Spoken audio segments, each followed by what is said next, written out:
بسم اللہ الرحمن الرحیم۔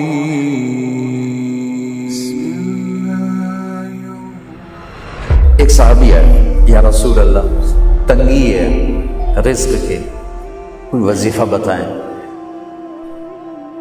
کتنے لمبے لمبے وظیفے لوگ پڑھ رہے ہیں کہ کاروبار کھل جائے اور روزی بڑھ جائے، کتنے لمبے چوڑے، کتنے کتابوں میں ایڈے ایڈے بڑے وظیفے لکھے پہ پڑھوں گے بندہ بڈھا ہو جائے۔ میں قربان جاؤں یا رسول اللہ آپ کی شفقتوں پر، آپ کی رحمتوں پر، سنو یہ کرو، میری بات نہیں ہے، میرے نبی کی بات۔ تجربے کی وجہ سے کرو گے تو کچھ نہیں ملے گا، یقین سے کرو گے تو دروازے کھلتے دیکھو۔ کہ یا رسول اللہ اريد ان يوسع علی رزقی، میں چاہتا ہوں میری روزی کھل جائے۔ تو آپ نے کہا ادم علی الطہارہ یوسع علیک رزقک، تو باوضو رہا کر تیرا رزق کھل جائے۔ کوئی زور لگتا ہے وضو؟ تمہارے ہاں تو سردی ہوتی ہی کوئی نہیں کہ بھئی ٹھنڈا پانی ہے کیسے وضو، یہ تو ہمارے لیے مسئلہ ہے کہ بھئی ٹھنڈا پانی ہے کیسے وضو کرو۔ تو ہمارے گاؤں کا مراسی مجھے مل گیا، میں نے کہا چل نماز پڑھے گی، نہیں جی میاں جی سردی بڑی نہ لے جاؤ، سردی بڑی، مراسیوں کو سردی زیادہ لگتی ہے۔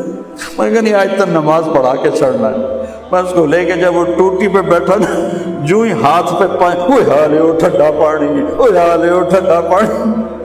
تمہارے لیے تو یہ مسئلہ بھی نہیں کہ ٹھنڈا پانی، میرے نبی کی یہ سارا مجمع لے لو، یہ اوپر مستورات لے لیں۔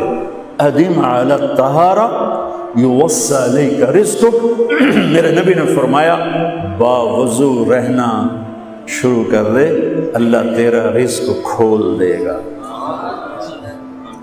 ابھی اللہ رسول کی آپس کی بات ہے تو میری بات ہوتی تو دیوار پہ مار دو، تجربہ کرو۔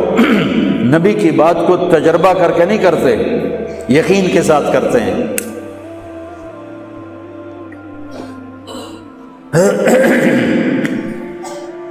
ادم علی الطہارہ یوسع علیک رزقک، باوضو رہا کر۔ اچھا باوضو رہنے کے اور فائدے، اللہ پیار کرتا ہے، شیطان ڈرتا ہے، اور وضو ہوگا تو نماز آپ ہی پڑھی جائے گی، چلو یار وضو ہے 4 فرض ہی پڑھ لگی۔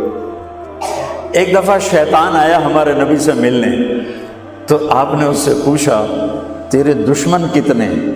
کہنے لگا 15۔ آپ نے فرمایا کون کون ہے؟ کہنے لگا پہلا تو تھوڑا ہی نمبر ہے، پہلا نمبر تو تھوڑے نال میرا لگو ہے۔ پھر کہنے لگا وہ مسلمان جو 24 گھنٹے باوضو رہتا ہے وہ میرا بڑا دشمن، جو باوضو رہتا ہے اور باوضو سوتا ہے، ایک فرشتہ اس کے لیے بندگی کا ثواب لکھتا رہتا ہے۔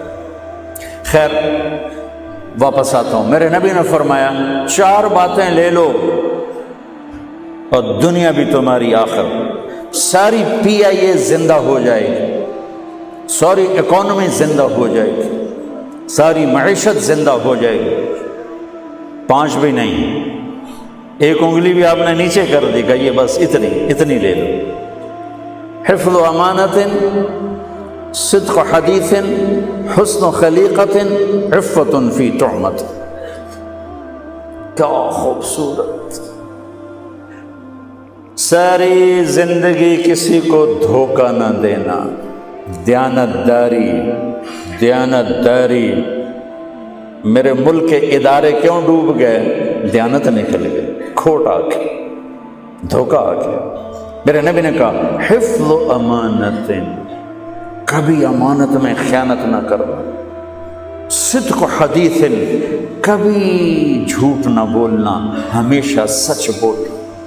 میرے نبی نے فرمایا میرا امتی ہر گناہ کر سکتا ہے، 2 نہیں کر سکتا، ایک جھوٹ کبھی نہیں بولے گا، ایک دھوکہ کبھی نہیں دے گا۔ میرے نبی کی 2 صفتیں ہائی لائٹ ہوئیں، صادق اور بولو کیا ہیں؟ کوئی اور بھی تو ہو سکتی تھی، جس سے مشہور کیا، قاب قوسین بھی تو ہے اور ادنا بھی تو ہے، واللیل بھی تو ہے، سیاہ زلفوں والا، والضحیٰ بھی تو ہے روشن چہرے والا. کس سے مشہور کیا؟ صادق امین. اگر آپ مجھ سے سوال کرو، میں ممبر رسول پہ بیٹھا ہوں کہ مولانا صاحب سارے دین کو 2 لفظوں میں بتاؤ، ساری شریعت کو، تو میرے پاس 2 لفظ ہیں، سچائی اور امانت داری. آپ مجھ سے سوال کرو مولانا صاحب ساری دنیا کے کفر کو بتاؤ، تو میرے پاس 2 لفظ ہیں، جھوٹ اور دھوکے بازی. جھوٹ اور خیانت، پوری دنیا کا کفر ان کے اندر چھپا ہوا ہے. سچائی اور دیانتداری، پوری دنیا کا اسلام اس کے اندر چھپا ہوا ہے. دیانت اور سچائی یہ بیج کی طرح ہے، اور پورا اسلام پھر باغ بن کے پھلتا پھولتا ہے. جھوٹ اور دھوکہ یہ بھی بیج کی طرح ہے، پھر اس سے کفر کا جنگل کانٹوں بھرا جنم لیتا ہے. میرے معاشرے سے جھوٹ نکل جائے، دھوکہ نکل جائے، یہ پاکستان جنت کا ٹکڑا ہے. اور یہ حکومت کے بس کا نہیں ہے کہ وہ سب کو سچ بلوائے. یہ مجھے کرنا ہے، یہ مجھے کرنا ہے، میں نے اور آپ نے اس کو شروع کرنا ہے. حضرت جریر بن عبداللہ یہ یمن کے شہزادے تھے، آخری حج پہ مسلمان ہوئے. اپنے نوکر سے فرمایا گھوڑا خرید کے لا، میں پیسے یہاں پیمنٹ کروں گا. وہ منڈی میں گیا، 300 روپے کا گھوڑا لے کر آیا. جب انہوں نے گھوڑوں کو دیکھا تو وہ قیمتی تھا، مالک کو پتہ نہیں تھا، اور یہ گھوڑوں کی نسل کے پہچاننے والے اس سے کہنے لگے تیرے گھوڑے کے 400 کر دوں؟ کر دوں. بڑا حیران ہو کے دیکھنے لگا، بھائی کہ آپ تو مجھے چیز خریدنی ہے تو میں گھٹاتا ہوں، اور اجمل نے بیچنی ہے تو یہ اس کی قیمت بڑھاتا ہے، اور یہاں خریدار کہہ رہا ہے 400 کر دوں. وہ کہنے لگے کر دو. اور 500 کر دوں؟ کہنے لگا کر دو. 600 کر دوں؟ اور وہ تھوڑا تھوڑا گھبرانے لگا، بھائی یہ چکر کی ہے. 700 کر دوں؟ 800 کر دوں؟ وہ کہنے لگا حضور تسی لینا تو لو، پر میرا مذاق تھا نا، تسی اٹھاؤ. کدی لین والے بھی پیسے بتائے، تھی میں 300 دے میں جاواں. کہنے کہ اس کو 800 دے دو اور گھوڑا باندھ دو. وہ حیران خوشی سے چھلانگے مارتا ہوا گیا. تو جب وہ چلا گیا تو نوکر نے پوچھا میں جب 300 میں سودا کر کے آیا تھا تو 500 کس خوشی میں بڑھائے؟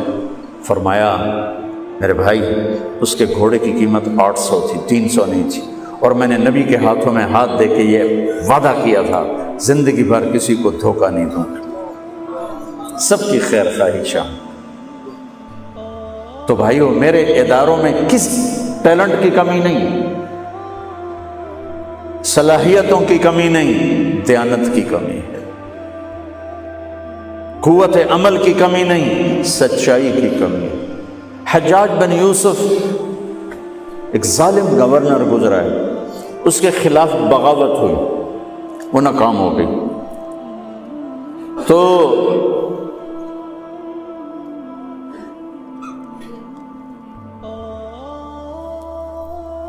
کوفہ میں ایک بزرگ رہتے تھے، ان کے بیٹے اس بغاوت میں شریک تھے. وہ چھپتے چھپاتے کئی سال کے بعد واپس آتے. ابن خراش ان کا نام تھا. ان کی سچائی مشہور تھی کہ ابن خراش جھوٹ نہیں بولتا. حجاج کو پتہ چل گیا CID سے کہ آ گئے، تو اس نے کہا آج ابن خراش کا امتحان ہوگا. اس کو کھانے پہ بلایا، عنوان ہی نہیں بنایا تفتیش کا، کھانے پہ بلایا اور کھانا شروع ہو گیا. باتوں باتوں میں کہتا ہے ابن خراش آپ کے بیٹے ہمارے خلاف لڑ کے بھاگ گئے تھے، کوئی پتہ ہے؟ تو ابن خراش ہنس پڑے، کہنے لگے حجاج زندگی موت تو اللہ کے ہاتھ میں ہے، گھر آئے بیٹھے. تو اس نے کہا تیری سچائی کو سلام کرتا ہوں، اگر تو جھوٹ بولتا یہیں تیرا سر اتارتا پھر تیرے بیٹوں کا. جاؤ سلام ہے تیری سچائی کو، تیرے بیٹے تجھے مبارک ہوں. مسلمان جھوٹ نہیں بولتا. میرے نبی سے پوچھا گیا یا رسول اللہ کیا مسلمان بزدل ہو سکتا؟ کہا کیا مسلمان بخیل ہو سکتا؟ آپ نے کہا. پھر پوچھا گیا جھوٹ بول سکتا؟ کہا نہیں جھوٹ نہیں بول سکتا. تو 2 باتیں حدیث پاک کی، صدق حدیث، حفظ امانت. یہ دو باتیں زندہ ہو جائیں تمہارے سارے ادارے زندہ ہو جائیں، ہم نقصان سے نکل کر نفع میں آ جائیں گے، نفع میں آ کر اوروں کو دینے والے بن جائیں گے۔ اس ملک میں اتنے خزانے اللہ نے چھپائے ہیں، اور اس ملک میں اتنے اللہ نے استعداد والے لوگ پیدا فرمائے ہیں، صرف دو چیزوں سے ہم مار کھا رہے ہیں، ہمارے جو ادارے ڈوب رہے ہیں، وہ گلگت سے لے کر گوادر تک اس میں وسائل کی کمی نہیں، سچائی کی کمی ہے، دیانتداری کی کمی ہے، اور یہ ریلیٹڈ ہے رب ہونے کے ساتھ کہ ہم نے اللہ کے رب ہونے میں شک کیا تو ہم غلط راہوں پہ چل پڑے۔ رب تو اللہ ہے، دینے والا تو اللہ ہے۔